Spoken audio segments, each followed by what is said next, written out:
მეგობრებო, ჩვენ რუსთაველის შესახებ საუბრობთ და იცით თავისთავად რაუნდად დიდი მნიშვნელობა აქვს, რომ რუსთაველის ეს საოცარი პოემა დაწერილი არის ისე, რომ ჩვენ შეგვიძლია ვთქვათ, რომ საქართველოს აქვს თავისი საკუთრივ კუთვნილი სახარება. მაგრამ ვიდრე ჩვენ ამას ვიტყოდეთ, გავიარეთ რამდენიმე რამ მნიშვნელოვანი, რა თქმა უნდა, და კიდევ მე ძალიან მნიშვნელოვანი რამ მინდა გითხრათ დღეს, მეგობრებო. მაგრამ ვიდრე ამას შევუდგებოდეთ, ჩვენ მაინც რაღაც გვინდა მოვხაზოთ მნიშვნელოვანი საკითხი, რაც საერთოდ მისტერიალურია. პირველ რიგში მინდა გითხრათ, რომ როგორც სახარებას ვკითხულობთ, სიტყვასიტყვით და ასე ვთქვათ, მინიშნებით, სიმბოლურად, იგავებით და ვცდილობთ ამ იდუმალების ამოხსნას, არა? რუსთაველის პოემაც ასევეა ზუსტად დაწერილი. ჩვენ სიტყვასიტყვით უნდა გავიგოთ, წავიკითხოთ და იმავდროულად ხშირად არა ყოველთვის, იმიტომ რომ ეს მაინც საერო პოემა არის, ეპოსია დიდი საერო. ხშირად ჩვენ ვაწყდებით მისტერიალურ აზრებს, ძალიან დიდ იდუმალებას. როგორც წესი, რუსთაველის ამათული მანძილს კითხულობენ მშვენიერების მნიშვნელობით, სიტყვა კაზმული გამოთქმა, აფორიზმები, არა და ასე შემდეგ, არა. მაგრამ თუ ადამიანმა სულის მეცნიერება არ იცის, ძალიან გაუჭირდება ამათული მანძილის გაგება, ამოხსნა. უთხრათ მაგალითისათვის გეტყვით.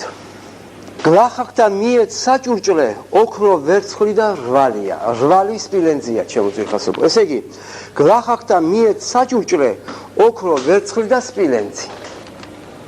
ეხლა მე გეკითხებით, რა უნდა გაიგოს აქ? ხელოვნებად ცოდნენ, რუსთაველის მცოდნენ, თუ არ აქვს აქ მისტერიალური ელემენტარული განათლება, ელემენტარულს ვამბობ. იმიტომ რომ ამ სიტყვების გაგება საერთოდ გაუგებარია, ჯერ ერთი გლახაკთა მიეც საჭურჭლე. სულადულად შეიძლება გავიგოთ, როგორც პოეტური გამონათქვამი, როგორც დაუშვათ მოწყალება გაიღე შენი მონებისათვის, ხელქვეითებისათვის. მაგრამ ეს რომ თავდება ასეთი სიტყვებით, ოქრო, ვერცხლი და სპილენძი. მე მინდა რომ ჩვენ ერთხელ და სამუდამოდ ამ 5 ლექციის წყალობით შევთანხმდეთ, რომ რუსთაველის პოემა ეს არის მისტერიალური, საერო და მისტერიალური პოემა. საერო რომ არის ყველა ვიცით, მაგრამ რომ ეს მართლაც წმინდად მისტერიალური პოემა არის, ეს ყველა მარიცის. და ჩვენთვისაც მე მაინც ვფიქრობ, რომ ცოტა ძნელი არის ეს გავითავისოთ, იმდენად ჩვენ შეჩვეულებრივი ვართ, რომ ამ საოცარ პოეზიას ვკითხულობ. ეს არაჩვეულებრივი, ესე იგი, ენის ფლობა, ეს არაჩვეულებრივი მშვენიერება, როგორც გამოხატულია რა, მაგრამ ჩვენ უნდა მიხვეთ მისტერიალურ სიბრძნის ამოკითხვას. და ამიტომ ჩვენ წავიკითხოთ ახლა ეს უცნაური სიტყვა. გლახაკთა მიეც საჭურჭლე, ოქრო ვერცხლი და რვალია. ახლა აუხსნი პირდაპირ რაც. ვისაც წაგიკითხავთ? რუდოლფ შტაინერის ასეთი წინვალე ციკლი. ექსკურს პა მარკო. ისე ჩვენ ვიცით რომ არის მარკოს სახარება ცალკე გარჩევა და მე არის გარჩევა მარკოს სახარებისა, რომელსაც ეწოდება ექსკურს მარკოს სახარების მიხედვით, ხო? ეხლა მე უბრალოდ გეტყვით. ეს ადგილი რომ წავიკითხე, უთხრათ გამახსენდა რომ სადღაც უწერია დოქტორს ამის შესახებ და გამახსენდა, რომელიც არის მარკოზის ექსკურსი და თანაც ვიცოდი სად იყო ბოლო თავი. პირადად გადავშალე ბოლო თავი და კიდევ ერთხელ ისე იგი ჩავხედე იმას, რომ მაინც იცით მე მიჩვენია რომ დავაზუსტო და ზუსტად მოვიტანო თქვენთან, ვიდრე ესე შორეული რემინისცენციით ისე იგი თქვა რაიმე. იქ არის ბოლოში ზღაპარი და ამ ზღაპრის სიმბოლიკების ახსნა, რომელიც პირდაპირ უშუალოდ აღწერილი არის ოქრო, ვერცხლი და სპილენძი. ახლა შეხედეთ, აქ არის საჭურჭლე. მიეც გლახაკთა საჭურჭლე, ჭურჭელი. ჭურჭელი ჩვენ შეგვიძლია ძალიან ფართედ გავიგოთ, მიეც გლახაკთა საჭურჭლეა თავისუფლე მონებიო, ხო? მაგრამ ეს ციტატა, რომელიც ამ სამ სიტყვასთან არის დაკავშირებული, საოცარია, რომ ჭურჭელი ეს არის ჩვენი ფიზიკური სხეული, ჩვენ შეგვიძლია ესე ფართედ წარმოვიდგინოთ, მით უმეტეს რომ ჩვენ გვაქვს აქ ეს ჩამონათვალი ოქრო, ვერცხლი და სპილენძი. ჩვენ ვიცით რომ ოქრო სხვა სიმბოლოა, ვერცხლი სხვა სიმბოლო, მაგრამ ასეთი წყობით უკვე სულაც სხვა არის. დოქტორი ამბობს, როდესაც ადამიანი იმეცნებს ზოგადად ფიზიკურ სხეულს, იმ ზღაპრის მიხედვით გეუბნებით, მაშინ დედა დრაკონისა ამ გმირს, მოქმედ პირს აძლევს სპილენძის სამოსელს. როცა ადამიანი ისე იგი შეიმეცნებს უფრო დიდ სიმაღლეს, მაშინ დრაკონის დედა ამ მოქმედ გმირს აძლევს ვერცხლის სამოსელს.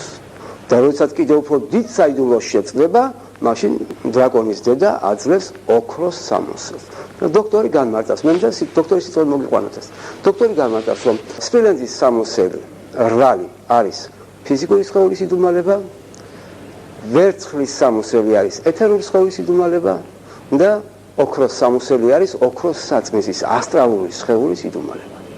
ეხლა ვინმე შეიძლება თქვას, რომ ეს შემთხვევით არის თანხმობა. შემთხვევით ასეთი თანხმობა შეუძლებელია ჩემოძერფასებო, როდესაც აქ არის კარგად ზუსტად გამოკვეთილი გლახაკთა მიერ საჭუშლე ოქრო, ვერცხლი და რვალია. აქ ჩვენ ხედავთ სწორედ იმ მისტერიალურ ცოდნას, რომელიც მხოლოდ და მხოლოდ მისტერიალური წიაღიდან შეიმეცნება. აი ეს ერთი გადაკვირვით, მაგრამ ჩვენ უკვე ბევრი რამ გავიარეთ, ამიტომ მე ამაზე აღარ გავჩერდები, მე მინდა წავიდე წინ. რომ რუსთაველმა იცის, იგი ღვთაებრივი იერარქია, ჩვენ ამის შესახებ უკვე ვთქვით, მოვიყვანეთ ციტატა და ერთად სწრაფად ვიტყვი და გავივლი, არ გავჩერდები აქ. მარტოობა ვერას მიზამს, ცავს თუ ცისა ძალთა დასი. ცისა ძალთა დასი იერარქია არის, არა? არ შეიძლება რომ ეს რუსთაველმა არ იცოდეს, ხო? უკიდურესად მნიშვნელოვანი არის ჩვენთვის, რაც ვთქვით. საიდან იწყება რუსთაველი?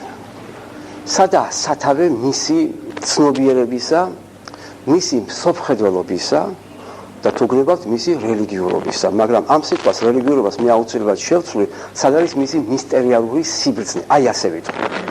მე აქვე დღეს მინდა ავხსნა, ძალიან სრულად ავხსნა, რატომ არ არის ვეფხისტყაოსანში ნახსენები ქრისტიანობა, როგორც ასეთი და რატომ არ არის მაცხოვრის სახელი ნახსენები. სულის მეცნიერებიდან მე მინდა ეს სიტუაცია ავხსნა.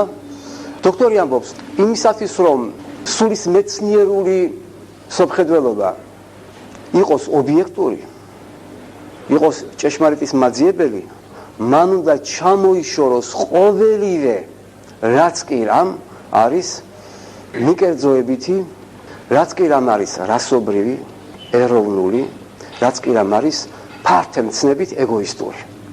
ანუ ეგოს მიმანიშნებელი. თქვენ ასე განსაჭეთ, მეგობრებო, აი რო გითხრათ ახლა ბუდიზმი. თქვენთვის იმ წუთშივე წარმოდგება ინდური რელიგია. თქვი მუჰამედი, ისლამი, გასაგებია რომ ეს არის მუსლიმანური სამყაროს, არაბთა სამყაროს რელიგია. თქვი იუდაიზმი. ვერ ავწდები მე ამა თუ იმ სახელების დასახელებით რასობრივ ნიშანს. თქვენ კარგად იცით რომ კონფუცის თუ ვახსენებ, ეს არის რა თქმა უნდა ჩინეთი. რომ ვახსენებ რამას, რამაკრიშნას და ასე შემდეგ, ეს არის ინდური. ეს არის ინდური რელიგიის წარმომადგენლები და რასობრივი ნიშნით ხასიათდება ქრისტიანობას. როცა ჩვენ ვამბობთ ქრისტიანობას, ჩვენ ყოველთვის გულისხმობთ ევროპას, სამხრეთ ევროპას და ჩვენ აქ ვერ ავწდებით იმ რასობრივ ნიშანს, რომლისგანაც აბსოლუტურად უნდა იყოს თავისუფალი სულის მეცნიერება. სულის მეცნიერებაში არავითარი ნიშანი არ უნდა იყოს რაიმე მიკერძოებისა, გნებავთ ეროვნული, რასობრივი, რელიგიური, რელიგია უფრო ძალიან ფართოდ მოიცავს, არა? ადამიანთა ცნობიერებას და მაინც აი ამ რასობრივი ნიშნის მიღმა უნდა იდგეს სულის მეცნიერება, რათა შეწყდეს აბსოლუტურ ჭეშმარიტებას. აბსოლუტური ჭეშმარიტებას ვერ წდება რამაკრიშნა, ვერ წდება ბუდა, ვერ წდება ვერც ერთი, ვერც ინდოელი, ვერც აღმოსავლელი, ვერც ჩრდილოელი და ასე შემდეგ და იმიტომ რომ სულ სხვა არის. როცა შენ რელიგიიდან გამოდიხარ, როცა შენ რელიგიიდან აზროვნებ, ეს იქნება მართლმადიდებლური, კათოლიკური თუ ასე შემდეგ თუ აღმოსავლელი, დასავლეთი ჩრდილოეთ და სულ სხვა არის, როცა შენ გამოდიხარ მისტერიებიდან. ჩვენ გუშინაც თქვით, ბევრჯერაც გვითქვამს, რომ მისტერიალურია ამოსავალი სამი დიდი სვეტი, ეს არის სიბრძნე, არავის რო არ მიეკუთვნება და ყველას რო მიეკუთვნება. საყოველთაო სიბრძნე, შენ საყოველთაო სიბრძნის სახელით ვერ ვილაპარაკებ, თუ შენ ქრისტიანი ხარ. მე მართლმადიდებელი ქრისტიანი დამთავრებული ამბავია, შენ არ ხარ ობიექტური უკვე. იტყვი შენ კათოლიკე, გასაგები, იმიტომ შენ გარკვეული ხედვა სამყაროსი. ეს არ არის ობიექტური ხედვა. ამიტომ არის სულის მეცნიერება მთლიანად განთავისუფლებული. მთლიანად თავისუფალი იმ ყოველგვარი თვალთა ხედვიდან, რომელიც მაინც ეგოისტური ნიშნით გვევლინება. ამიტომ არის რომ მისტერიებიდან წამოსული ადამიანი არასოდეს არ ლაპარაკობს რელიგიაზე და ლაპარაკობს სწორედ სულის მეცნიერებაზე. და რუსთაველში ჩვენ გვაქვს ერთი ციტატა, რომელიც მეტად საგულისხმოა და მე ასე პირდაპირ გეტყვით მეგობრებო, მე ჩემი თავიდან მინდა გითხრათ, რომ აი ეს სიტყვა რო შემოხდა რუსთაველში, ჩვენთვის უფრო მეტად ძვირფასი გახდა ეს ნაწარმოები და მისი რუსთაველის როგორც მსოფლმხედველობის ეგ პოზიცია, არაჩვეულებრივი. რა სიტყვა არის ესა? აი ეს სწორედ სიტყვა არის შემეცნების დამახასიათებელი. ესე იგი, რუსთაველი იშველიებს იმ ადამიანის მსოფლმხედველობას, რომელიც შემეცნებით უყურებს სამყაროს და ასევე ამბობს, მართლად უთქვამს მეცნიერთა წყენაო ჭირთა ბადე. ხედავთ რას ამბობს? მართლად უთქვამს მეცნიერთა შემეცნებელი ადამიანი, რომელიც მეცნიერად უყურებს და არა რასობრივი რელიგიიდან უყურებს სამყაროს და სამყაროში მდგომარეობათა შემეცნებას. აი ეს მეცნიერთა სიტყვა რო იხმარა რუსთაველმა, მთლიანად გვეუბნება როგორც მისტერიებიდან გამოსული დიდი ხელდასხმული. ერთი ასეთი შესანიშნავი წინადადება არის, რომელიც ისევ მისტერიალურია და ისევ სულის მეცნიერული არის, ეს გახლავთ. ვა ოქრო მისთა მოყვასთა აროდეს მისცემს ლხენასა. შეზდის და გაიზდის აკლია ემდურვის ეტლთა რბენასა. ეტლი არის ზოდიაქო, ეტლი არის ბედის ვარსკვლავი. მაგრამ ყველაზე მნიშვნელოვანია დაბოლოება. კვა აქა სულსა დაუბამს. აქ დააბავს მის სულს ეს ოქროს წყურვილი. შემდეგ დაუშლის აღმაფრენასაო. ახლა სულის მეცნიერება ჩვენ ძალიან კარგად ვიცით, რომ შენ თუ აქ მიჯაჭვური ხარ მატერია, შენ თუ აქ ძალიან მეტად გიყვარს მიწიერი ფასეულობა, ეს რა თქმა უნდა აქ კი დაგაბამს, მაგრამ გაგიჭირდება გარდაცვალების შემდეგ აღმაფრენა. ეს სულის მეცნიერული აზრია და ხედავთ რუსთაველი როგორ ზუსტად გამოხატავს გარდაცვალების შემდგომ მდგომარეობას. ახლა ვიკითხოთ, ესე შემთხვევითი არის? ეხლა სულ ყველაფერს რასაც ვიტყვი და რო დაემთხოვა მისტერიებს, სულ ვილაპარაკო შემთხვევითი, ეს უკვე იქნება თავისთავად ტენდენციური, არა? როგორ შეიძლება ამდენი შემთხვევა იყოს? ავიღოთ ეხლა ასეთი მაგალითი, ვით მარგალიტი ობოლი ხელის ხელ საგოგმანები. ხელის ხელ საგოგმანები როგორ დავთარგმნოთ რას ნიშნავს? ხელიდან ხელში გარდამავალი. ესე იგი ეპოქებში გარდამავალი ხელიდან ხელში და ხელიდან ხელში რა არის? თუ არა ნებელობის ასპექტი. ნებელობის ასპექტში ხელიდან ხელში გარდამავალიო. ეხლა მე სწრაფად ამ ნებელობასთან დაკავშირებით მინდა დაუკავშირო ეს სიტყვა დასაწყის, მეგობრებო. შესავალი არ ქვია რუსთაველის წინა სიტყვაობას. არც წინა სიტყვაობა ქვია და ქვია დასაწყისი. ახლა მე უბრალოდ გთავაზობთ, ასე იცით, თავისუფლად გთავაზობთ. დასაწყისში რომელმა შექმნა სამყარო, არა იოანეს სახარების დაწყება. ვначале было слово. არ რატო არის შესავალი? რატო არის წინა თქმა? თქვენ იცით ფაუსტის პროლოგი როგორ იწყება? სიტყვა პროლოგი არის, პროლოგის ეცაში. ასე იწყება ფაუსტი. ასე რომ ყველა სიტყვას თავისი დანიშნულება აქვს და რუსთაველი ხმალავს დასაწყისი რომელმა შექმნა სამყარო. აი მე გთავაზობთ ასე, შეიძლება თქვენ ეს პირადული ჩამითვალოთ, მე ამიტომაც როცა პირადულად შეიძლება ჩამითვალოთ, მე ამას იქვე ვამბობ, მაგრამ აი თქვენ წარმოიდგინეთ, რომ ესეც კი მიესადაგება იოანეს სახარების საწყისს. იოანეს სახარების საწყისის შესახებ მე კიდე ვიტყვი აუცილებლად დღეს, მნიშვნელოვანი რამ არის და ეხლა მინდა გითხრათ, რომელმან შექმნა სამყარო ძალითა მით ძლიერითა. მეგობრებო, ჩვენ კარგად ვიცით, რომ სიტყვა ძალა დაკავშირებული არის ნებელობასთან. მე მგონი აქ ორი აზრი არ უნდა არსებობდეს, ხო? ნებელობა არის სწორედ ის სფერო, რომელიც გამოხატავს ძალას. ანუ მისტერიალურად სიბრძნე, მშვენიერება და ძლიერება. ძლიერება არის ნებელობის სფერო, ნივთიერება და ცვლის სფერო, ესე იგი მოძრავი სისტემის სფერო, ესე იგი ის სფერო, სადაც არის ძალა ჩადებული, ხო? ეს არ არის მამის ძალა, ეს არის შვილის ძალა. და რატომ არის შვილის ძალა? არა მარტო იმიტომ, რომ ეს არის ნებელობის სფერო, მაგრამ აქ ყველაზე მთავარია. ნებელობის სფერო ჩვენ სულის მეცნიერებიდან ვიცით, რომ ეს არის პირველი იერარქიის სფერო. მე მგონი ეს ჩვენ იმდენჯერ ვთქვით, რომ ამას ბევრი სიტყვა არ მინდა დავხარჯო. ჩვენ კარგად ვიცით, რომ თავის სფერო, გრძნობათა ორგანოების აღქმის სფერო, ეს არის მესამე იერარქია, რიტმული სისტემა, ეს არის მეორე იერარქია და ნებელობის სისტემა, ნებელობა და მოძრაობის სისტემა, ხელი, ფეხი და ესე იგი საჭმლის მონელების სისტემა, ეს არის პირველი იერარქია, სადაც არის ჩაღრილი ჩვენი მთელი კარმა. ყველა ინკარნაციები მოთავსებულია ჩვენს ნებელობაში, ამიტომ არის ის არის ძალის მაჩვენებელი. რანი ვარ ჩვენ, ამას განსაზღვრავს არა თავი, არა მკერდი, არამედ ნება, რამდენია ჩვენში ძალა.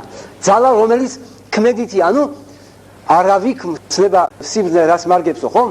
ქმედებაში, როგორც პავლე ამბობს, რა არის წმენა თუ საქმე არ დავაყოლება, ესე იგი ქმედებაში, ძალაში, რამდენი ძალაც შეგვწევს, რისა?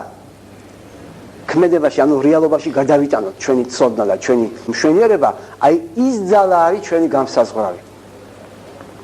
ეს შეგვამზადე იმისაც, რომ მე ერთი სიტყვა ვთქვა, ეს გახლავთ. ძალა ეს იგივეა, რაც ჩვენი მორალი. ნებელობის სისტემა მთლიანად არის მორალის სისტემა, ეს არის მთლიანად არის პირველი იერარქიის გამოხატულება, ემანაცია გნებავთ და პირველი იერარქია მთლიანად არის მორალში. მთელი სამყარო ჩვენ რო გვევლინება ფიზიკურად, ეს არის მორალური გამოცხადება, გარე გამოცხადება პირველი იერარქიისა. თქვენ კარგად იცით, რომ მესამე იერარქია მოქმედებს და მოღვაწეობს მხოლოდ ჩვენს მშვენიერ ასპექტში, ვდუშევნეიშისნი. მეორე იერარქია ისე მოქმედებს, რომ მის გამოვლენას ჩვენ ვერსად ვერ ვნახავთ, ეს არის წმინდად სულიერი გამოვლენა სულიერ არსთა, ეს არის მეორე იერარქია. და მხოლოდ პირველი იერარქია შეუძლია რაიმე ფიზიკური დაბადოს სამყაროს ქმნადობა მოედინება პირველი იერარქიიდან და პირველი იერარქიის შემოქმედება მთლიანად მორალური გარე გამოხატულება არის მათი არსისა და მათი განცდისა. ამიტომ რომელმან შექმნა სამყარო ძალითა მიძლიერითა, ეს ძალა არის მორალური ძალა იმ შემოქმედისა, რომელსაც ჩვენ ქრისტეს ვეძახით. ეს ძალიან მნიშვნელოვანია, იმიტომ რომ აქ შეიძლება ძალა წაიკითხოთ როგორც მამის, მაგრამ მას მამის ასპექტი არ არის. იმიტომ რომ ჩვენ ხედავთ აქ რომელმან შექმნა სამყარო შექმნა ძემ, რა თქმა უნდა ყველაფერი მამისაგან არის მიღებული, მაგრამ უშუალო შემოქმედება ეს არის მისი ძლიერება, ანუ მისი ის ასპექტი, რომელიც მთლიანად მორალური არის. ჩვენ ახლა ელემენტარულად უნდა ვთქვათ, რომ თუ პირველ რიგის გარე გამოხატულება მთლიანად არის მორალში, მაშინ ჩვენ სამებას როცა წარმოვიდგენთ, მაშინ ეს უკვე ზემორალური არის, რა თქმა უნდა, ყველაფერი არა, აღმატებული ყველაფრით არა. ამიტომ ეს ჩვენ უნდა წავიკითხოთ, სწორედ ძალა უნდა წარმოვიდგინოთ ჩვენ როგორც მორალური მდგომარეობა. საერთოდ როცა ჩვენ ვამბობთ მშვენიერება, სიბრძნე, მშვენიერება და ძლიერება, ჩვენ უნდა ვიცოდეთ, ეს არის სამი სვეტი. სამი მდგომარეობა შემეცნების. როცა ჩვენ ვამბობთ სიბრძნეს, ეხლა მარტო ბრძენი კი არ უნდა ვიგულიყოთ აქ. ეს არის შკალა, სადაც ჩვენ უნდა ჩავწეროთ გონიერი, ნაკლებად გონიერი, მთლიანად დაცლილი გონიერებიდან, მერე უჭკუო, მერე მთლიანად ეს ყველაფერი იმ სიბრძნის შკალაში ჩაიწერება. როცა ჩვენ ვამბობთ მშვენიერებას, აქ მშვენიერებას ჩვენ არ აგვიწყოთ მარტო ულამაზესი, მერე ლამაზი, მერე ნაკლებად ლამაზი, მერე არაუშავს, მერე უგვანო, მერე მახინჯი და მერე ჩადის და ჯერ ბოლოტებას ჩაცმე. როცა ჩვენ ვამბობთ ძალას, ჩვენ აქაც გულისხმობთ მორალურ კატეგორიებს, რომელიც გადადის არამორალურში, იმიტომ რომ ეს მთლიანად ეს შკალა არის. ეს არის რუსთაველში და ჩვენ ამაზე ვთქვით და მე მარტო მიგანიშნებ. როცა რუსთაველი მიჯნურობაზე ლაპარაკობს, აქ იგულისხმება როგორც მიწიერი მიჯნურობა, ისე ზეციური მიჯნურობა, და რომ ეს ერთი სვეტია. ეს არის მორალური სვეტი, ეს არის ძალა. ეს ინდოეთში როგორც ამბობენ, ჩვენ ამაზე ხო ვთქვით, ამაზე ვისაუბრეთ. ეს არის ის კუნდალინის ძალა, რომელიც რამაკრიშნას ამოყავს და მე როცა ამოიტანს 1000 ფუცლოვან ლოტოში, რომელიც თავშია, მერე ხდება მერიადის 3-4-ში, ანუ 3-4-ში, ხომ? ეს სიტყვის იგივეობა რა. ასე რომ ჩვენ უნდა ვიცოდეთ, რომ რუსთაველის ცნობიერება იმდენად, ესე იგი, ღრმა და მისტერიალურია წმინდად, რომ მან კარგად იცის, რომ როგორც დოქტორი ამბობს, მეგობრებო, რომ გაიხსენეთ, რა არის ბატონობა, რა არის ბოროტება, რა არის, ისე იგი, გნევავთ მრისხანება, გნევავთ ნებისმიერი მანკიერება. ეს არის უძვირფასესი სათნოებათა სიმაღლეები, რომელიც დაცემულია. ეს იგივე სვეტში მოიაზრება.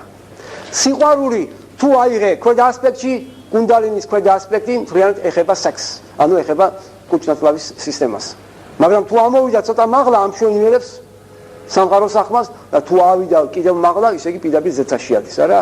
ამდენად ეს ერთი ძალა არის. ამიტომაც არის უკიდურესად მნიშვნელოვანი, ჩვენ ამაზე ვთქვით, ამაზე არ გავჩერდები, მაგრამ მე იმას გეუბნებით, რომ აი სწორედ ასეთი გაგება, რომ თვისობრიობა ზე ამაღლებული სრულყოფილება დაცემული იგივე თვისობრიობა გადადის ნეგატიურ თვისებებში. ამიტომაც არის, რომ როცა ტარიელი გამოქვაბულში დევებს შეერკინება და გამორეკავს უყოლას იქიდან და იქმე ეგულება ის აბჯარი, რომელთაც ის ქაჯეთის ციხეს დაამარცხებს, ეს იგივე თვისობრიობა ჩვენ ამაზე ვთქვით, უბრალოდ ეს მიგანიშნებ. შემდეგი მე რაც მინდა გითხრათ, ეს გახლავთ ერთი მეტად ძალიან ძვირფასი გამონათქვამი რუსთაველში, რომელიც მე ჩემ თავსაც დაუსვი შეკითხვა, რომ თუ ეს პოემა ატარებს აი ამ დიდ საოცარ სიბრძნეს, მაშინ არ შეიძლება რომ გვერდი აუაროს რუსთაველმა უმნიშვნელოვანეს საკითხს. ეს გახლავთ მეგობრებო ის, რომ ქრისტეს ჩამოსვლის მისია ეხება მეტად საჭიროებო საკითხს, ეს გახლავთ დიფერენციაციას. ადამიანი როცა გამოდის სულიერ სამყაროდან და დედამიწაზე როცა უკვე სრული ინკარნაცია არის მისი, როცა მას უკვე დაავიწყდა ზეციური სამყარო, ხომ როცა მას სამოთხე აღარ ახსოვს, ცნობიერად, თვისობრივად აღარ ახსოვს და ის დედამიწაზე არის, ის ესე იგი იმეცნებს სამყაროს, გადადის სიმრავლის შემეცნებაში და ამ სიმრავლის შემეცნებაში მას ძალიან დიდი უფსკრულები ელოდება და ეს არის არიმანული ძალიან ძლიერი ცდუნება, რომელიც დიფერენცირებაში ადამიანი თანდათანობით გადაყავს უფსკულში, იმიტომ რომ ეს არის პირამიდის სისტემა და პირამიდა როგორც მოგეხსენებათ, ერთი პირველი წერვალიდან რომ გამოდის და ფართოვდება, გაზარდეთ ეს უსასრულოდ.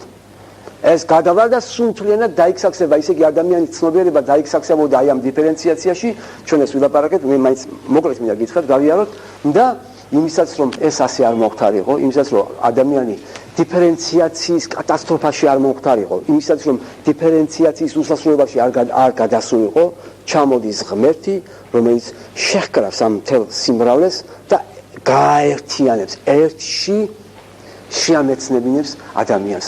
ამიტომ ქრისტეს ჩამოსვლა დაკავშირებული არის ადამიანის იმ ხსნასთან, რომელსაც ჩვენ ლაბირინთში ხედავთ, პირამიდის ლაბირინთში, რომ ლაბირინთში თუ შეხვედით, თუ არ აყავს მეგზური ვერაფერი ვერ გამოხვალ, ეს იმას ნიშნავს, რომ შენ თუ წახვიდე და ქიმია შეისწავლე, აქ იმ ხელა სიშორებია და ისეთი გზა არის, რომ აგერ ვეღარ გამოხვალ. თუ შეიმეცნე ფიზიკა, თუ შეიმეცნე დაუშვათ ხელოვნება, თუ გაყევი მარტო ერთ გავყულ განშტოებას, არა, ეს განშტოებები ისე დაიწოტება, ისე დაიქსაქსება, რომ ადამიანი დაკარგავს ერთიანობის შემეცნება და ადამიანი უკვე კარგავდა ერთიანობას. ამიტომაც მოდის ქრისტე, რომ ეს მთელი სიმრავლე შეკრას. ჩვენ მე მაშინ ვთქვი, რომ აი ამ მთელი სამყაროს ერთიანობაში აღქმის აქტში მას ეძლევა სრული შემეცნებითი უფლება. მომიტევით ამ სიტყვისათვის, რომ თქვას მამის მიმართ და ეს არის მეჩვენე თავის ბოლო სიტყვები, თითქმის ბოლო სიტყვები, სამყარომ ვერ შეგიმეცნა, მე კი შეგიმეცნე.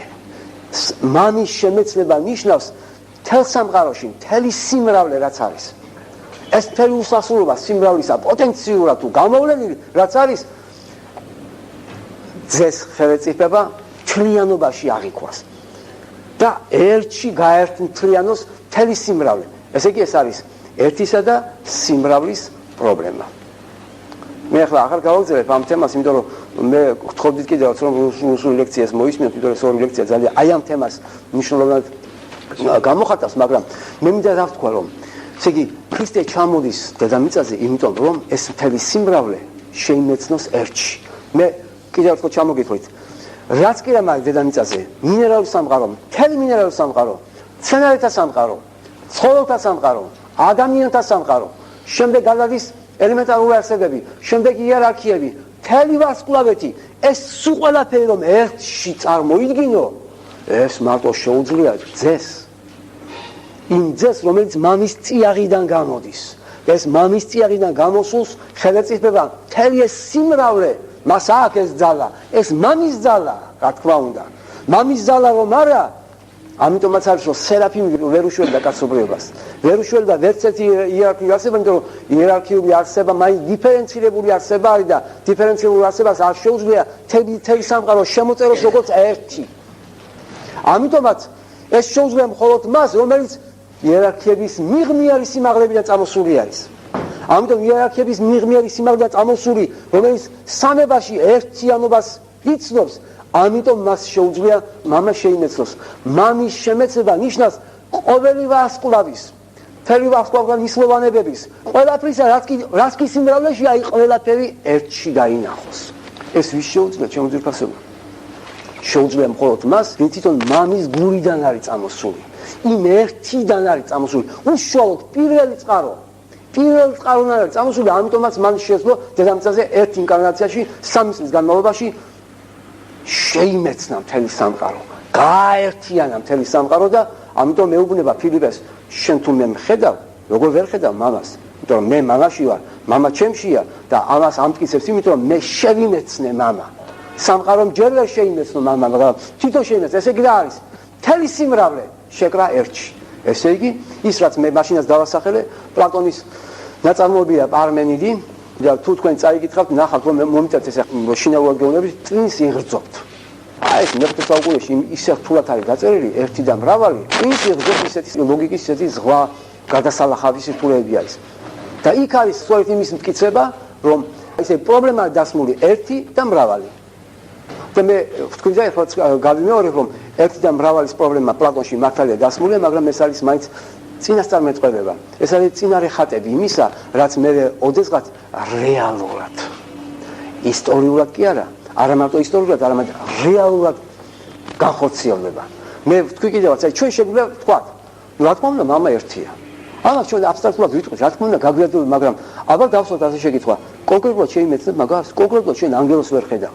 და როგორ შეიძლება შენ შეიმეცნო და გააერთიანო შენ შემეცნებაში სონ ანგელო? როგორ შეიძლება ანგელოზების ეს უსასრულო სიმრავლე, როცა შენ ანგელოს ვერ ხედავ, როგორ იმეცნებ, არა? მაგრამ აბსტრაქტულ აზროვნებას შეუძლია. მამა ერთია, ყველაფერი ერთია, აბრაამაც თქვა, მამა ერთი არისო და გააერთიანა მთელი ღმერთები. ეს იყო იუდაიზმის ამოცანა, რომ წინარე ხატი შეექმნა ერთიანობისა. ამიტომაც იყო იუდაიზმი. და მე ვთქვი, რომ წარმართული მისტერიები ეს არის მრავალი ღმერთის, სპინოზაც ასეთივე არის და იუდაიზმის რელიგია წინარე ხატი არის ერთიანობისა, მონოთეიზმისა. იქ არის სიმრავლე მისტერიებში, აქ არის იერარქიები, იქ არის ვარსკვლავები. ვინ აყვავს ჩვენ სიმრავლის წარმომადგენელი რუსთაველში? ავთანდილი ლაპარაკობს ვარსკვლავებზე. ავთანდილი ლაპარაკობს, აი ახლა წაგიხეთ, დასიო, ღვთაებრივი არსებების დასიო. ეს ავთანდილი ლაპარაკობს ამას. ავთანდილი ლაპარაკობს მთვარეზე, მერე ზუალზე, ასპიროზე, ოტარიდოზე და ასე შემდეგ. ესე ამ სიმრავლეზე ლაპარაკობს. ტარიელი რა შევა? ტარიელს არაფრისაც არ აცხელა. ის შიგნით იმეცნებს, ეხლა ჩვენ ტარიელზე მე ცალკე დიდ რაღაცას ვიტყვი, მაგრამ ჯერჯერობით მე იმის თქვა მინდა, რომ ავთანდილი არის წარმომადგენელი სიმრავლის შემეცნებისა, ეს მოქმედია, იმიტომაც დედამიწაზე ის მყარად დგას. და ტარიელს ეუბნება, რა სტირიო, კაცო, წამოდი მოვძებნოთო ის მიზეზი შენი. და აი ამიტომ არის, რომ მოქმედი, რომელია დედამიწაზე რო დგას, რო აქ განსჯითი სამშვიდობო, კარგად ძლიერ გამოკვეთილი უბრალოდ და სიმრავლეს წდება, სიმრავლეს იმეცნებს. ტარიელი ერთის წარმომადგენელია. ავთანდილი ჩრდილოეთის მისტერიების წარმომადგენელი. ეს მე ვასტოკსეზე ზაპადავისაც აგითხრათ, იქ მიგანიშნეთ ამ იმას. ახლა ამაზე დისკანს ვერ გავჩერდი, იმიტომ რომ ჩვენ მრავალჯერ გავლის თემა გვაქვს, მაგრამ მე მის თქმა მინდა, რომ არ შეიძლება რუსთაველმა მხარი აუაროს ერთისა და მრავალის პრობლემას და არ შეიძლება რომ ან ისეთი გმირები მოგვაწოდოს და გამოკვეთოს, რომელიც ამ ერთსა და მრავალს არ მოიცავდეს და არ შეიცავდეს. ამიტომაც ხედავთ, რომ ის რასაც პლატონი ლაპარაკობს, ამიტომაც ნათქვამი აქვს პლატონისგან სწავლა თქმულსავო, არა, სიცრუე და ორპირობა ავნებს ხორცსა, მერმე სულსა, ესეც გასარმარტი გვაქვს ჩვენ უფრო დეტალურად, რას ნიშნავს, რატომ ჯერ ხორცსა, მერე რატო სულს, რატო პირიქით არ არის. სიცრუე ხო ჯერ სულს ავნებსო, არა თითქოს არა, მაგრამ რუსთავს ეგრე უწერია, იმიტომ პლატონმა ეგრე თქვაო, ეს პლატონის ხაზი არის, ნეოპლატონიკოსების ხაზიც არის, არა? ამიტომ მოხავს მას პლატონი. რა მინდა გითხრათ, რომ ერთი და მრავალი. ეს გახლავთ მიზეზი მართლმადიდებლური წამსისა, მსოფლმხედველობისა და კათოლიკურისა. კათოლიკური სიმრავლის წარმომადგენელი არის ქრისტიანობაში და მართლმადიდებლური ერთისა. აქ არის მიზეზი იმისა, თუ რატომ განშტოვდა ქრისტიანული წიაღი. ეს ეზოტერული ღრმა აზრია, ეს არის ერთისა და მრავლის პრობლემის გამოხატულება. გარე გამოხატულება და რომ შემოვიდა მე-11 საუკუნეში გაიყო. მოხდა დიფერენცირება ამ ცნობიერებისა და ამან მოიტანა სწორედ ის, რომ სწორედ ევროპაში ყავს უამრავი ინდივიდუალობები და მართლმადიდებლურ სამყაროში ნაკლებად არის ინდივიდუალობა, იმიტომ რომ იქ უფრო დიდი აქცენტი არის ამისა. ამას გამოხატავს მათი სამებისა და დოგმის გაგებაც არა, რომ შვილიდან მოედინება სულწმიდაცო და აი ძე რომ არის და სახიერი რომ არის, მან სწორედ განაპირობა ევროპაში ეს. ამიტომ მე მინდა გითხრათ, რომ არა მარტო პერსონიფიცირებულად გამოხატა რუსთაველმა ეს უდიადესი პრობლემა და უდიადესი პრობლემა კი არა, მე ვიტყოდი რომ საერთოდ ქმნადობის პრინციპი რატომ თუ ღმერთი ერთია, მაშინ ჩვენ არ ვიარსებებთ. ღმერთი რო გადადის სიმრავლეში, მაშინ ვარსებობთ ჩვენ. მაშინ არსებობენ ანგელოზები, მაშინ არსებობს რუსთაველიც და მაშინ არსებობს სულ ყველა გენიოსიც, არა? ამდენად ეს მარტო ის არ არის, ეს მაბადე სიტუაციის პრობლემა არ არის, ეს არის ქვაკუთხედი საერთოდ ნებისმიერი ევოლუციისა ერთი და მრავალი. და ამიტომ პლატონი დასკვნაში მე ამბობს, რომ თუ არ არის ერთი, არ არის მრავალი, თუ არ არის მრავალი, არ არის ერთი. და ეს პრინციპი ევოლუციისა და შემოქმედების, მამის შემოქმედების პრინციპი რუსთაველმა გამოხატა ტარიელისა და ავტანელის სახით, მაგრამ ცალკე რომ გამოხატა კიდევ, აი ეს არაჩვეულებრივია. მე მინდა გითხრათ, შინაურად ჩემ მახლობლებს ვუთხარი, რომ ეს პრობლემა რო დავსვი, ღამე იყო. დილას რო ავდექი, გადავშალე რუსთაველზე ზუსტად იმ ადგილზე გადავშალე. აი ხო უცნაურია ეს, არა? აი მე როგორც არის ისე უცნაური უბრალოდ გითხარი და აი ხო ნახეთ გალაქტიონის ლექსი ხო კარგად გახსოვთ. სულ წყურია საზღვარი, როგორც უსაზღვროებას და ჩვენ ხო ამაზე ვთქვით, რომ რას ნიშნავს ეს? არა? ესე იგი, ეხლა გალაქტიონი არ იყო ეხლა ისე ზიარებული, რა თქმა უნდა, ამ სიბნელს, მაგრამ ეს პრინციპი, თვითონ ევოლუციის პრინციპი, რომ უსასრულობამ თუ არ დასაზღვრა, ვერ შეძლებს გამოხატულებას, არა? რა არის მე-9 სიმფონია? ეს არის სრულიად დასაზღვრული, გარკვეული დროის განმავლობაში, გარკვეული, ესე იგი, მშვენიერების გამოხატულება, სიბრძნე და ძალაძგნება და ყველაფერი, ხომ? ეს კარგად გესმის, ხო, დასაზღვრება არის, ყველა ფორმა დასაზღვრულობა არის, ხომ? ამდენად, ისე იგი, უსასრულობა საზღვრავს, გამოხატავს თავის თავს და უსასრულობას წყურია საზღვრები და ამ საზღვრებში, ანუ ფორმებში, არა? ამ ფორმებში გამოხატავს თავის პოტენციალს. მთელი ემანაცია ამ პოტენციისა მოდის ერთიდან, რომელიც თავის თავად უსასრულოა, მარადიულია, მაგრამ ის თავის მარადიულობაში დარჩებოდა. ამიტომ ჰერაკლეს როცა ჰკითხეს, რომ რატომ შექმნა მამამ სამყარო? იმიტომ რომ მას არ სურდა თავში, როგორც ეგოიზმში დარჩენილიყო. მან ეს გულუხვობიდან შექმნა, თავისი სიმდიდრიდან შექმნა სამყარო. და არ დარჩა ერთი გადადის სიმრავლეში. ეს არის მისი გულუხვობა. ეს გულუხვობა რუსთაველში ისე ძლიერად არის გამოხატული, მე ადრე წაკითხული მაგურა, არა? სხვასაც შეზდის და გაედინების, არა შენ ნუ მოგიწყინდებაო, სიკეთის გაკეთებაო და ეს საოცარია. რუსთაველის ეს მიდგომა რა არის? ეს არის რუსთაველის მათემატიკა. რუსთაველის მათემატიკა არის ასეთი. რასაცა გასცემ, ის არის შენ. როგორი არის მიწიერი მათემატიკა? 1 მივუმატოთ 1 არის 2. გოეთეს მათემატიკა, ანუ იგივეა რაც რუსთაველის მათემატიკა და იგივეა რაც მისტერიალური მათემატიკა. მე ჩვენ ვთქვათ არიმანული მათემატიკა რა არის, ხო? არიმანული მათემატიკა კარგად მოგეხსენებათ. 2 მივუმატოთ 2 არის 4.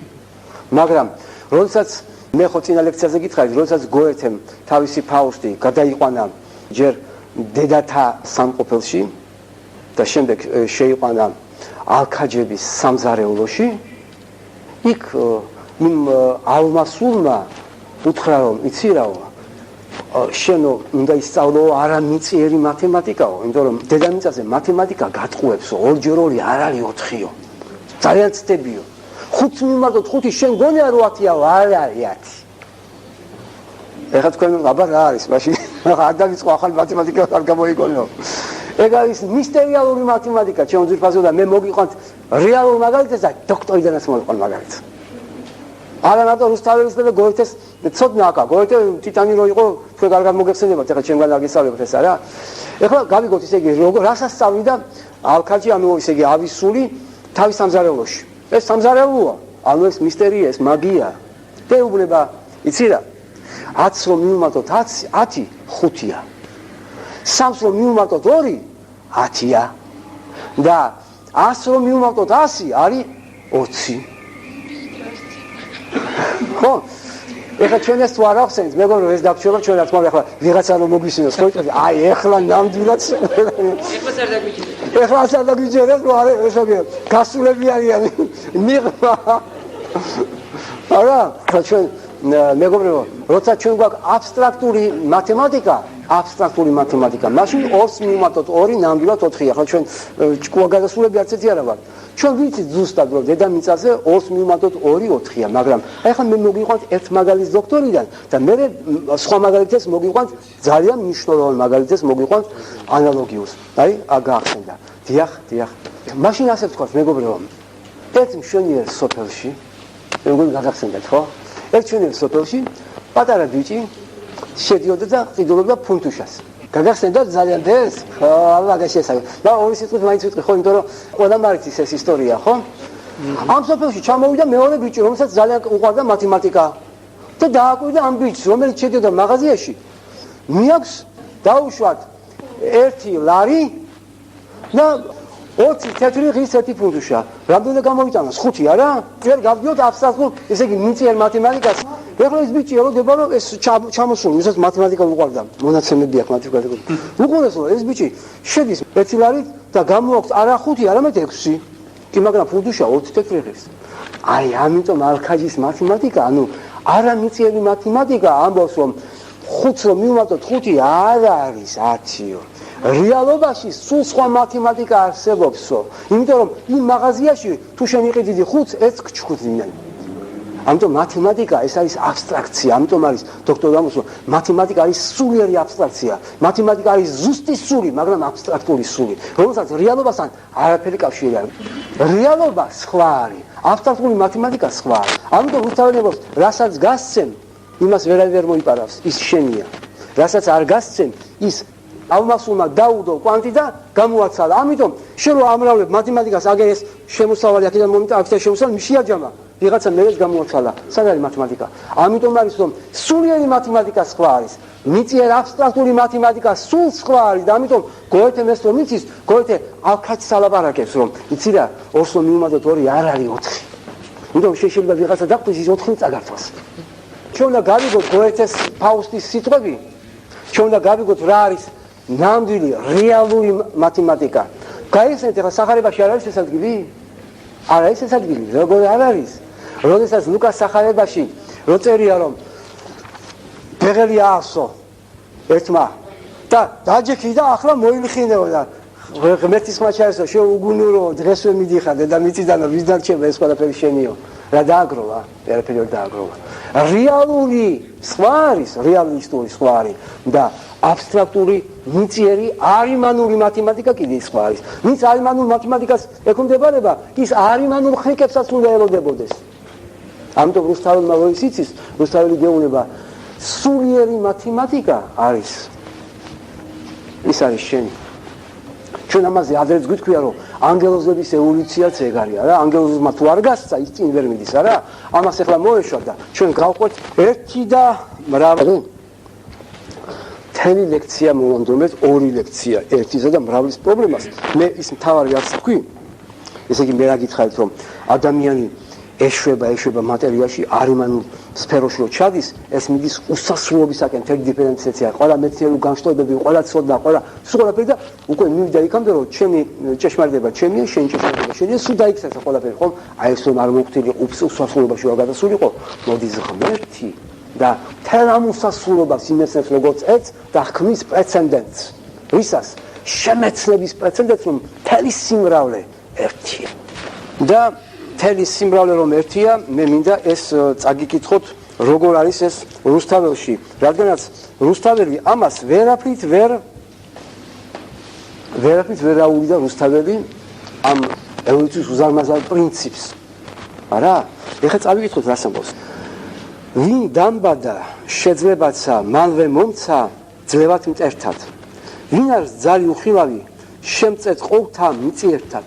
ეხლა მე ამას აღარ უხურდები, პირდაპირ ქრისტეს ლაპარაკობს, ეს გასაგებია. ვინ საზღვარსა დაუსაზღვრავს, ზის უკვდავი ღმერთი ღმერთად, იგი გახდის წამის ყოფით ერთსა ასად, ასსა ერთად. სიმრავლე ერთს სიმრავლეში მოგივლენს. სიმრავლეს ერთში მოგივლის. გარდა იმისა, ეს არის მთელი ცნობიერებით დაფიქსირებული ერთისა და მრავლის ყოვლის შემძლე და გარდა მაგისა ეს მოხდა ჩვენ რუსთაველმა სწორედ ავთანდილისა და ტარიელის სახით. ამიტომ არის ერთის მხრივ ავთანდილი და ტარიელიც. ეხლა მე ნელ-ნელა შევეხები უსასრულოდ მნიშვნელოვან საკითხს. მაგრამ წინ მე მინდა გითხრათ ერთი კიდე ძალიან ძვირფასი, რაც გუშინ თავი შევიკავე და არაფრით არ ვთქვი, იმიტომ რომ ის რაც გადავტვირთე, ეხლა გეტყვით რას. ადამიანი გარდაცვალების შემდეგ ცხოვრობდა პირველ საუკუნემდე სხვანაირად, ვიდრე პირველი საუკუნის შემდეგ, გოლგოთას მისტერიის შემდეგ.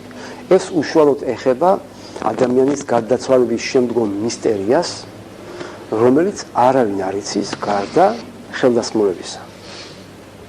რადგანაც რა ხდება სულიერ სამყაროში, მეტად ძნელი არის ნათამხირველისათვისაც და თუ ადამიანი არ ადგას უკვე მეორე, მესამე საფეხურზე, მისთვის ეს მიუწვდომელი არის.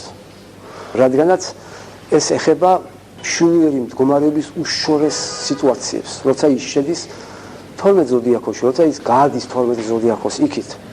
და უპირველესად ასეთი პრობლემა იდგა, მე გამოვხატო უფრო ზუსტად, მე მინდა გითხრათ, რომ ერთი პერიოდი იყო, როდესაც ადამიანი იმეცნებდა თავის მდგომარეობას პირველ საუკუნემდე და მეორე მდგომარეობა, როცა პირველი საუკუნის შემდეგ მას აქვს ასეთი ბედი გარდაცვალების შემდეგ. ჩვენ რო ავიღოთ მაგალითად 3000 წელი ჩვენ წელთაღრიცხვამდე 4000, 5, 6, 7, 8 ჩვენ წელთაღრიცხვამდე 1000 წლეულები რო ავიღოთ, მაშინ ადამიანი როცა გადიოდა სულიერ სამყაროში, მთლიანად იმეცნებდა რა ხდებოდა მის გარშემო, რომელ ღვთაებრივ არსებებს ეხებოდა და ეს იყო მთლიანად იერარქიული არსებების განცდა. და ადამიანის ვინაიდან არ აწუხებდა ის პრობლემა, რომელიც მე შემოსულიყო პირველი საუკუნის შემდეგ, ადამიანი ძალიან კარგად გრძნობდა თავს გარდაცვალების შემდეგ და იმეცნებდა რას აკეთებდა მზის ღვთაება, უпроსტოდ ვთქვა, მზის ღმერთი, რას აკეთებდა, როგორ ზემოქმედებდა, როგორ იყო მისი შემოქმედება ადამიანის ფიზიკური და ეთერული სხეულის მიმართ. და ეს იყო ზარათუსტრას მისტერია. ზარათუსტრას მისტერიაში მოწაფე, ანუ ადამიანი, რომელიც ხელდასმაში შედიოდა, ხედავდა, როგორ მოქმედებს მზის სული მის ფიზიკურ კონსტიტუციაზე, როგორ ქმნის ფიზიკურ სხეულს, როგორ ქმნის ეთერულ სხეულს და ეს იყო შუაღამის მზის ხილვის მისტერია. ესე იგი 6-7 წლით ადრე ჩვენ წელთაღრიცხვამდე ადამიანი განიცდიდა თავისი ფიზიკური სხეულის შემოქმედებას მზის ღმერთისაგან. და აი ეს როგორც იქნებოდა, ეს იყო უდიდესი ნეტარება, რადგანაც ეს იყო დაკავშირებული სამყაროს მუსიკის აღქმასთან. როდესაც ჩვენ ვლაპარაკობთ, რომ პითაგორა არის ის ხელდასმული, რომელიც აღიქვამდა სფეროთა ჰარმონიას, როდესაც ჩვენ ვამბობთ, რომ ადამიანი, რომელიც ადის ძალიან დიდ სიმაღლეზე, ხელდასმის დიდ სიმაღლეზე, მაგალითად მეხუთე საფეხურზე, მე შემთხვევით არ აქვს სიტყვა, ჩვენ ამას მე ვნახავთ, მეხუთე საფეხურის სიმაღლეზე როცა ადის ხელდასმული, მაშინ ამ საფეხურიდან იწყება სფეროთა ჰარმონიების აღქმა და რა არის ეს სფეროთა ჰარმონიების აღქმა, მეგობრებო? ეს იყო, როგორც გითხარით, ჩვენ წელთაღრიცხვამდე 3000-4000 წელი შემდეგ და რაც უფრო ადრეულ ხანაში გადავდივართ, მით უფრო ძლიერი იყო და ყოვლის მომცველი და აქედან იქმნებოდა მისი ფიზიკური სხეული და მისი ეთერული სხეული. ესე იგი, ადამიანი ხედავდა არა მარტო იმას, თუ დეტალურად როგორ იქმნებოდა თავის ჩანასახები ძალების მხრივ ამბობ და არა მატერიალურად, ხო, რა უნდა ზეცაში მატერიას, ხო? ზოგიერთ როგორია, რომ ელი აიყვანეს ფიზიკური სხეული ზეცაშიო. თავის კუჭნაწნავიანით აიყვანეს? ეს რამხელა ისე ის თლიან დეზორიენტაციაა საერთოდ. ჩამოიქროლა ელტომაო და ჩაჯდა ელია და რა ქვია გახვა და ავიდა ზეცაში. როგორ თავიდან ნერვები თავისი რა ქვია კარგით ეს ხო ეხლა ეს უბრალოდ გამახსენე, მაგრამ ადამიანი ხედავდა როგორ იქნებოდა ფიზიკური სხეული. ეხლა მე მინდა უფრო დაგისვადო, როგორ იქნებოდა ფიზიკური სხეული. ფიზიკური სხეული იქნებოდა ჟღერადობით, იქნებოდა მუსიკით. კოსმოსში, მაკროკოსმოსში ჟღერდა მუსიკა, ეს იყო ლოგოსის შემოქმედების გარე გამოხატულება, გარე გაცხადება. ესე იგი, ლოგოსის არსი, ანუ ჰონოვერი, რომელსაც ზარათუსტრა უწოდებდა აურა მაზდაო, თავისი ესე იგი გამოუვლენელ მდგომარეობაში ეს იყო ლოგოსი, ეს იყო სიტყვა, ეს იყო პოეზია. როცა პოეზია ცოტა ოდნავ სხვა სიტყვაში გადადის, უფრო დაბალ სიტყვაში, მაშინ ეს თელ სამყაროს ეფინება როგორც კოსმიური მუსიკა. და ადამიანი გარდაცვალების შემდეგ ხედავდა ეხლა ცხელს, მაგრამ ეხლა მე მოვუბრუნდები ეხლა როგორ ხედავს. მაშინ ადამიანი გარდაცვალების შემდეგ ხედავდა კოსმიური მუსიკა როგორ ხმის მის ფიზიკურ სხეულს და მის ეთერულ სხეულს. უფრო მაღლა მდგომი ხელდასხმოები ხედავდნენ არა მარტო კოსმიურ მუსიკას განიცდიდნენ უშუალოდ, არამედ ხედავდნენ როგორც კოსმიურ სიტყვას. აი ამ სიტყვას, რომელსაც ზარათუსტრა უწოდებდა ლოგოს. და რუსთაველს სწორედ ლოგოსით უნდა გამოერთხვა თავისი პოემის იდუმალი შინაარსი და სწორედ დასაწყისიდან სიტყვიდან იწყებს და რომელმას შექმნა და ძალიდან იწყებს ამას, ნებელობიდან იწყებს, მორალიდან იწყებს ამას.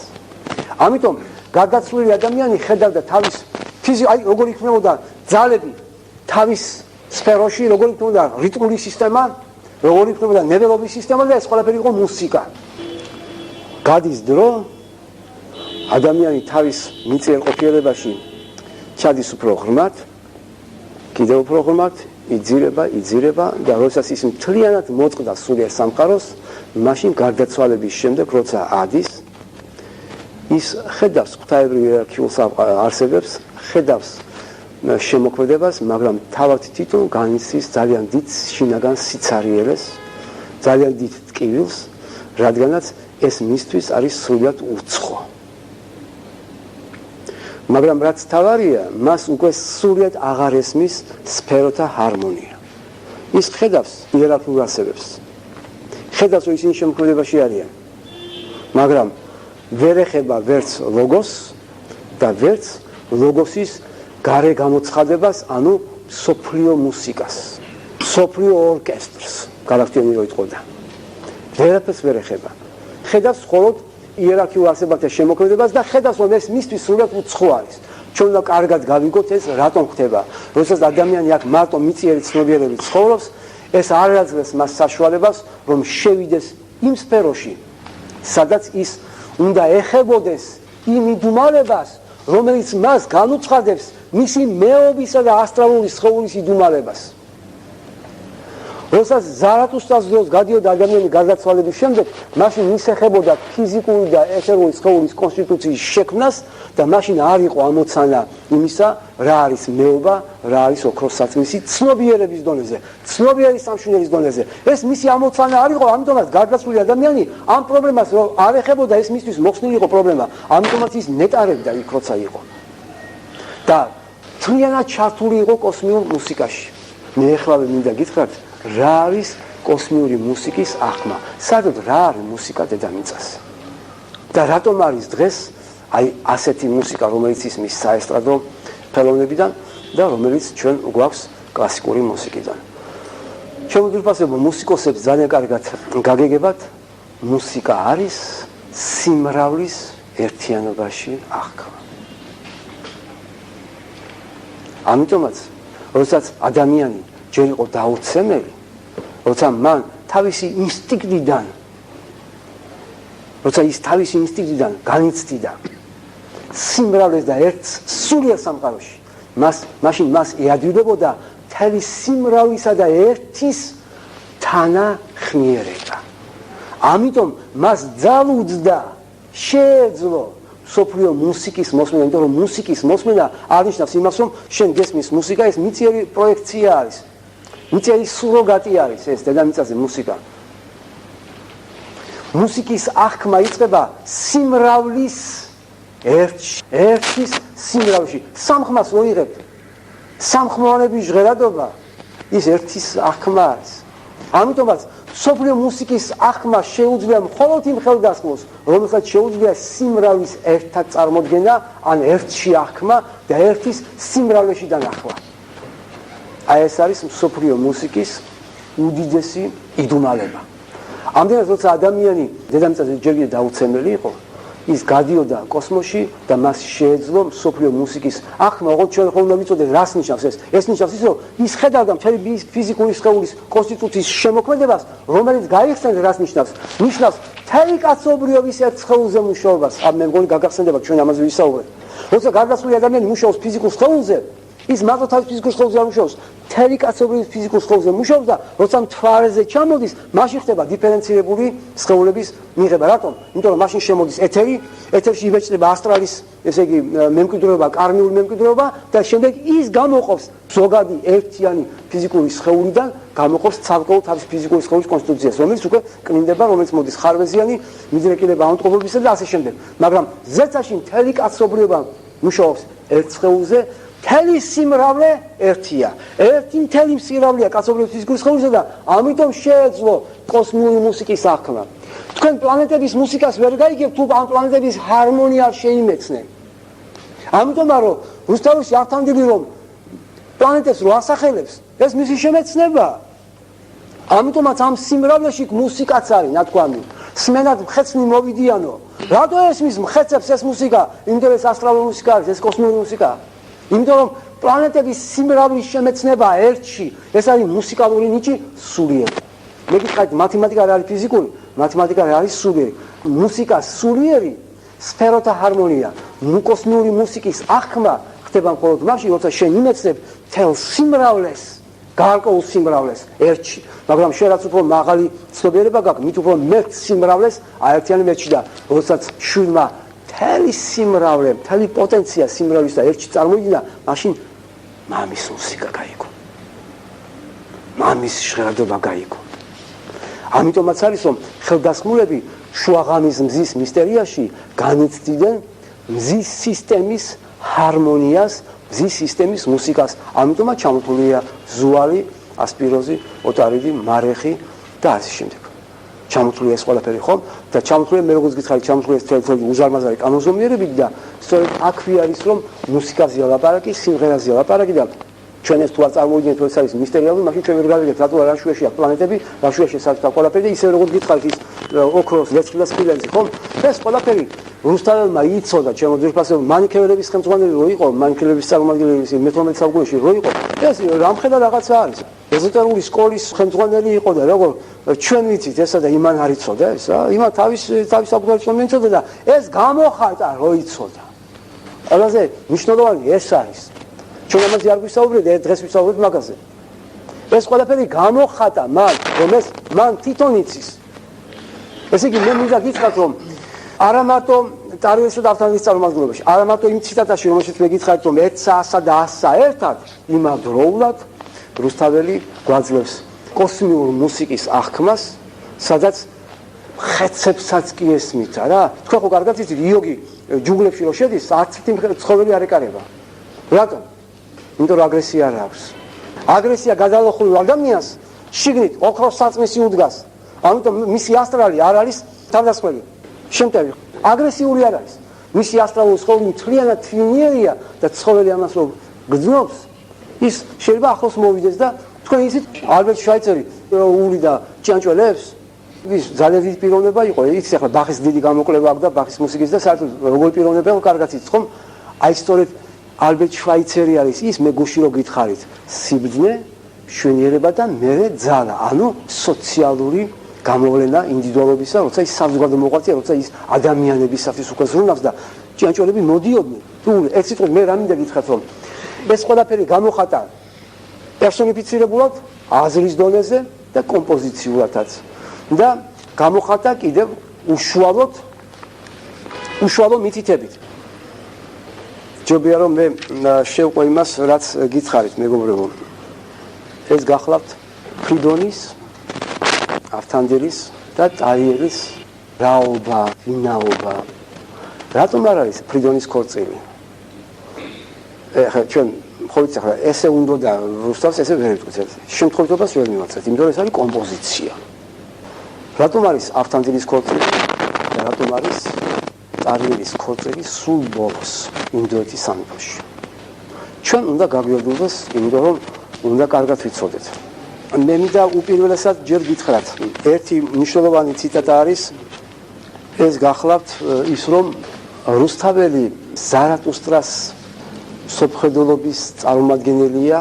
ეს არის არა მარტო ის რომ იწყებს ესე ამბავის სპარსული, ადრეც გითხარით ხომ, თუ სპარსული ამბავია, მაშინ წარიელი რატომ არის ინდოელი, ხომ?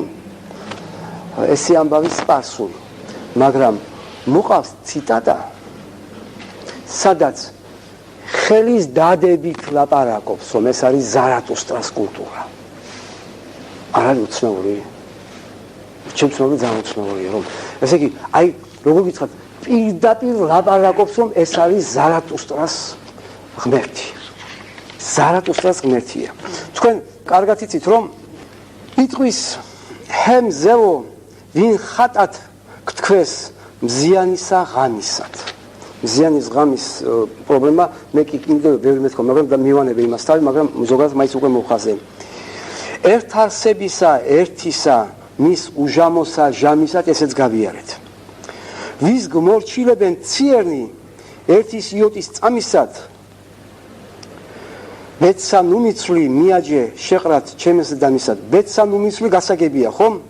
ეხლა რა მოდის, რა სიტყვა მოდის? აი ამის შემდეგ, ისე იგი, რა გვიტანს წინადება? მზიანისა ღამისად დასახელებულია.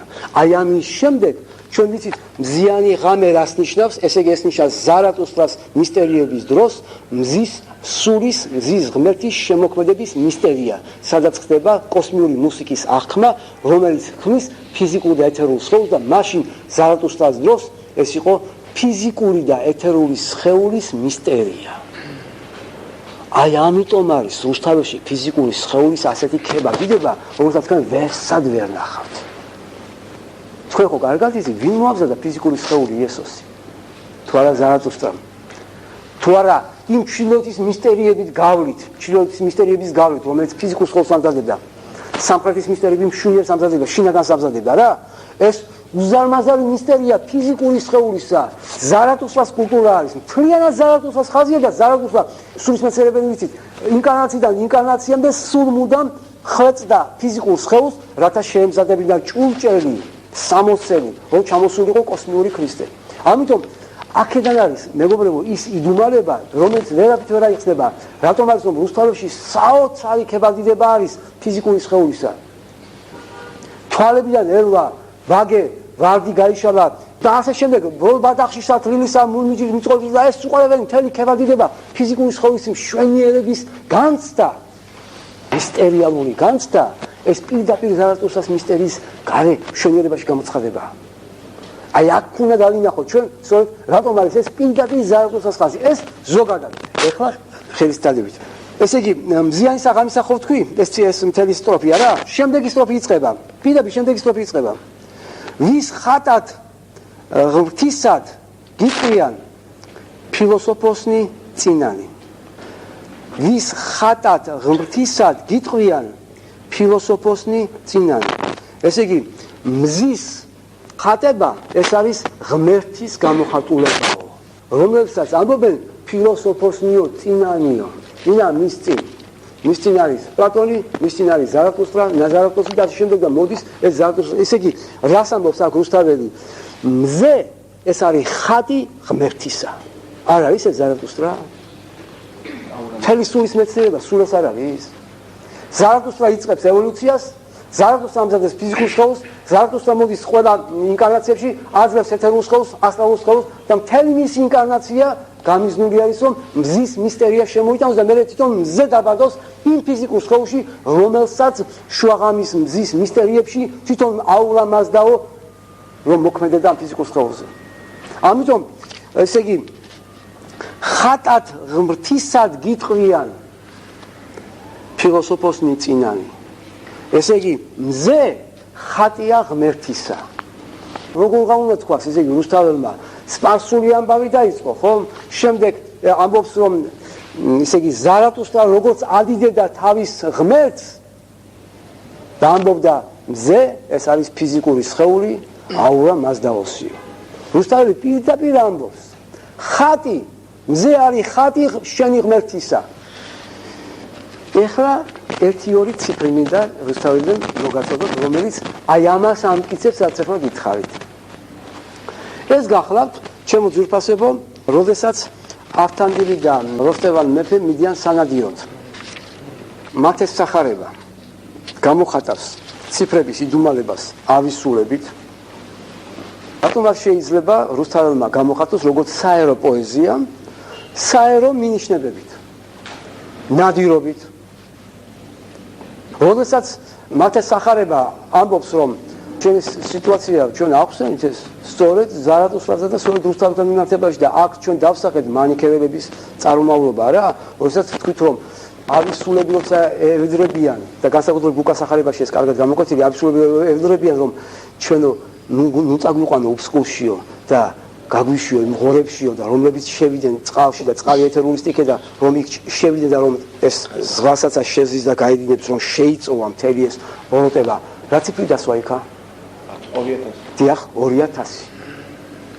2000 მანიშნებელი არის მეორე კულტურის არა სახარებაში ჩვენ 2000 ვაწყდებით შემდეგ 4000 5000 და ჩვენ ვიცით რომ ეს არის კულტურების მიმანიშნებელი ხო თუ მათში ეს გამოხატული ავისულებით რუსთავში გამოხატული არის ეს ცხოველთა რაოდენობით რომელიც დახოცეს ავთანდილმა და როსტევანმა რამდენია აშჯერ 20 ზუსტად 2000 ამდენად ეს ციფრი ეხლა კი ამბობთ კი მაგრამ ამდენი დამთხოვა რა არის ახლა ეს ამდენი დამთხოვა როგორ ტენდენცია თუ არინა სიმართლის გაგება მაშინ ყველაფერზე იძახე რომ ეს რა ისე იგი სხვა ციფრი არ შეეძლო რუსთავის აიღო 12 მონა რომელიც ემსახურება ამ ყველაფერ ამ ნადირობას 12 არის იქ ციფრი და საბოლოო ჯამში რომ დახოცილი ცხოველი არის აშჯერ 20 არ შეეძლო სხვა ციფრი აიღო აქ 2000 მიანიშნებს და მე სულ მუდამ 2000-ია ლაპარაკი, ანუ ზარათუსტრას კულტურაზეა ლაპარაკი.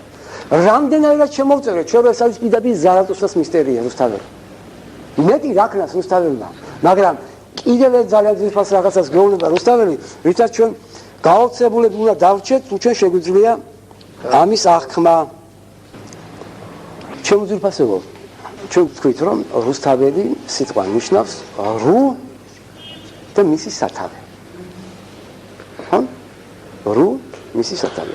ამიტომ პირველი რატო იღებს რუსთაველი ამ ფსევდონიმს თავის? იმიტომ რომ მიანიშნოს რუს სათავე წმინდა წყარო და რომელიც ჩვენ გვახსენდება ივანე სახარების მეშვიდე თავში то ჟაჟიოთ იძიკა მე იპე. თვითონ ეს დღესასწაული იყოს, დღესასწაული, როდესაც ებრაელები მიდიოდნენ მდინარესთან და რაც კი რამ გარჭირება ჰქონდათ, წყალს გაატანდნენ და ეს იყო გასუფთავების მისტერია. ეს ის მისტერია, როცა ამბობს რომ იმ წყაროს სათავესთან მოდით ჩემთან და შესვითო, აი ამიტომ რუსთაველი აი იმ ფსევდონიმს იღებს, რომელიც ამ პირველ წყაროს და წყაროს თის სათავიდან, ანუ ინსპირაციის სათავიდან იღებს და მიანიშნებს ინსპირაციის სიმაღლეს. მაგრამ იქვე იღებს მეორე კიდე სახელს. წერ ვინმე მესხი მელექსე. იქვე ამბობს რუსთველი და მისა. მე რომ უცბად შემოგეშველოთ, ინტუჩე გეტყვით. ფრანცისკ სიზელი, სერაფიმ საროველი, ნიკოლაი კუზანელი, სერგი რადონეჟელი და ასე შემდეგ პეტრე იბერი, იოანე ლაზი, მაგრამ პავლე, სიმონი პეტრე. რუსთაველი ამბობს, წერ ვინმე მესხი მელექსე. ამითი ხას უსვამს თავისი მეხუთე საფეხურის ხელდასხმას. და ერის წარმომადგენლობას, მაგრამ რომ აქ უფრო მეტი სიმაღლეა, ვიდრე ერის ხელდასხმის წარმომადგენლობა, вот истинный израильтянин, в котором нет лукавства. Че ხო კარგად როგორ ვიცით, განმარტებული რას ნიშნავს израильтин პერს, ესე იგი სპარსეთის ხელდასხმული. ქართველი, იოანე ქართველი, რას ნიშნავდა? ეს არის ხელდასხმული, რომელიც საქართველოს წარმოადგენს, საქართველოს სულს წარმოადგენს, არა? როცა ჩვენ ვამბობთ პეტრე იბერი, როცა ჩვენ ვამბობთ იოანე ლაზი და ასე შემდეგ, როცა ჩვენ ადგილის დედას მიუნიშნებთ, ეს არის იმ ადგილის ხელდასხმული წარმოადგენლობა. ჩვენ ხო ბევრი ვიცით ასეთი მაგალითები, არა? დიახ, შესანიშნავია ის ჩვენ ყველაფერი გავლილი გვაქვს. ამიტომ მე გულახდარიადოთ, არა მე ყოველ ესე პირადად გეუბნებით რომ მიკვირდა მე რატომ ამთავრე რუსთაველი ამ უცნაური ექსპინდო ეს სიტყვები თავისთავად არასდროს პოლიტიკურ ღირებულებას არ წარმოადგენს. ამიდან დარეჯანისძე მოსეს უქია ხონელსა. აბდულ მესია შაფთელსა ლექსი მასუკეს რომელსა დილარგეთ სარგის თმოგულსა ტარიელ მისსა ყველა ხელდასხმული ჩამოწერა ეს ბოლო ციტატა ხელდასხმულების მაგალითები არის ამათ ვიმკითხოთ შიო როდესაც ჩვენ ხედავთ რომ როგორც ფრანცისკ ასიზელი და სერაფიმ საროველი აქაც ჩვენ ჩამოთვლილი გვაქვს ხელდასხმულები მაგრამ რუსთაველი ამბობს რომ ტარიელ მისსა რუსთველსა სხვა სიმაღლეა ხელდასხმისა ჩემოძერფასება ამიტომ რაკნა რუსთაველმა ეს კიდე სხვანაირად გვითხრა და ეხლა უფრო კარგად გავიგებ იმას რაც მე ადრევთი მაგრამ სულ სხვანაირად ავხსნი მაგრამ ეხლა სულ სხვა დიდები წარმოდგება რუსთაველის ის სიტყვა რომელიც მართლა საოცარია რა არის ეს ჩვენ დავხსნით ეხლა ამით ესე იგი რა არის რუსთველი ავიდა თუ არა იმ სიმაღლეზე როცა ის წარმოადგენს გარკვეული კრებითი სამშვიდობის ხელდასხმულობას ხო რა მიანიჭებს მას იმ კუთხის სახელი მიანიჭებს ხო საროველი იმ კუთხის სახელი მიანიჭებს ეს იმ კუთხის სახელი ჯობს სახელის ამოხვეჭა ეს თუნდაც ხელდასხმულებზია ლაპარაკი და არა სახელი განთქმული სად არის მე რა მოდის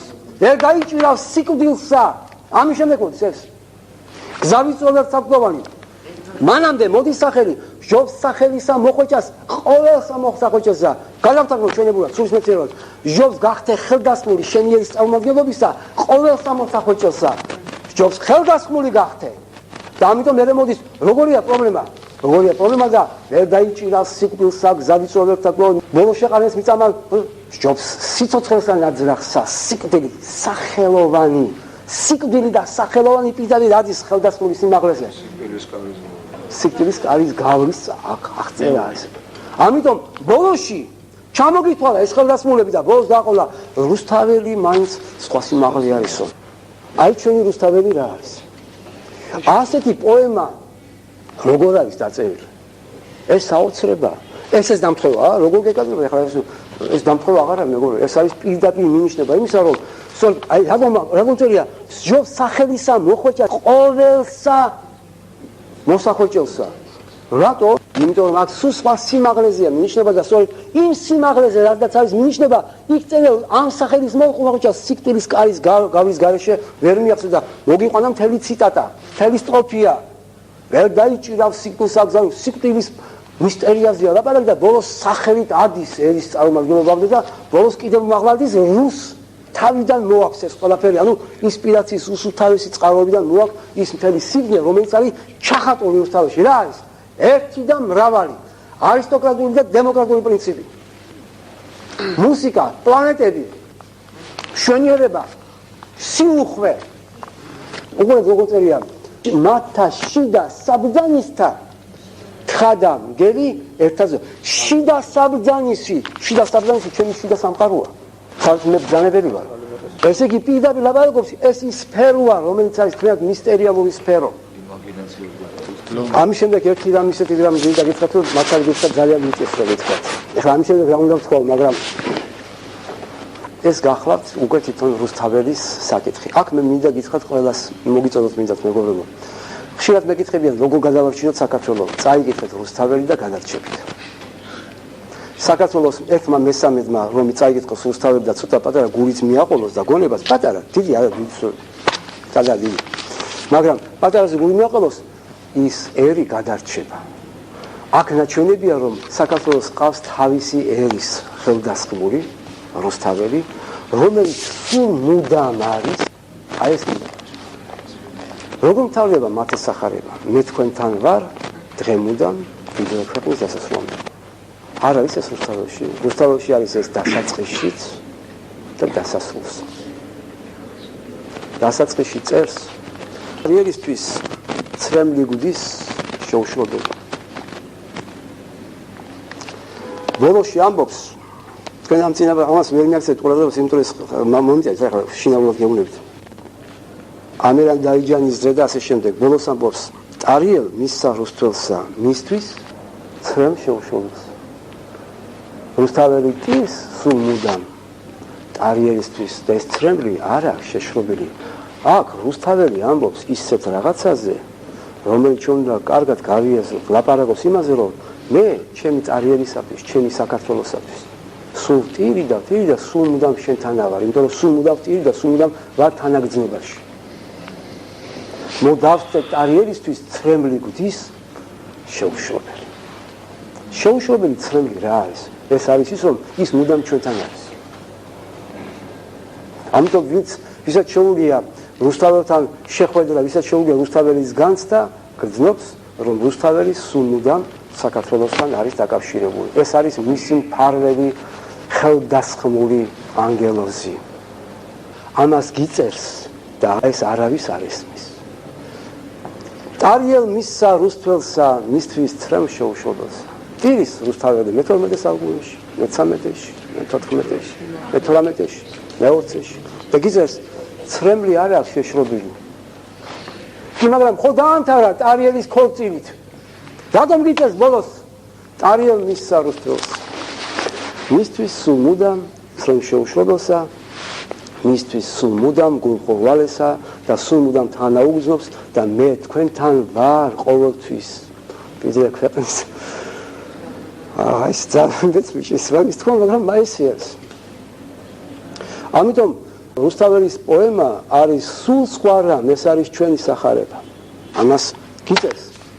ამითი შემოყავს მას მზის ღმერთი, მზიანი ღამის განცდა, ზარათუსტრას განცდა, რომელსაც ფიზიკური სხეულმა მოამზადოს, რომელსაც უნდა შექმნას ის პრეცედენტი, რომ ფიზიკურმა სხეულმა განიცადოს ქრისტეს დაბადება. ამიტომ პავლეს სიტყვები არამედ ქრისტე ჩემში, ჩვენთან შემოდის ეს რუსთაველი.